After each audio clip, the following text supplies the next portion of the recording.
कुंभमेळा हा आपल्या सगळ्यांकरता महत्त्वाचा आहे. त्याच वेळी पर्यावरणही महत्त्वाचं आहे, झाडे महत्त्वाची आहेत.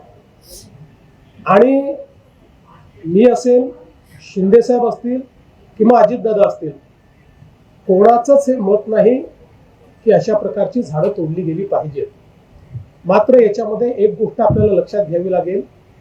प्रयागराजचा कुंभमेळा ज्या ठिकाणी होतो तिथे 15,000 हेक्टर जागा आहे आणि आपला कुंभमेळा ज्या साधुग्रामला शतकानुशतक होतोय तिथे फक्त 300-350 एकर जागा आहे.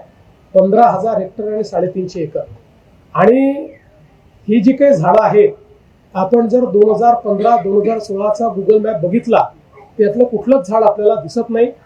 ज्यावेळेस महाराष्ट्र सरकारने 50 कोटी वृक्ष लागवडीचा कार्यक्रम घेतला त्या काळात नाशिक महानगरपालिकेने विचार करून ही झाडं लावली. कारण ती रिकामी जागा होती. 12 वर्षात आपण एकदाच ती वापरतो. आता ज्यावेळी तिथे साधुग्रामचा विचार झाला त्यावेळी साधुग्राम तिथे तयार करता येत नाही, कारण डेन्स अशा प्रकारची झाडं झालेली आहेत. आणि म्हणून आता हा प्रश्न निर्माण झालेला आहे.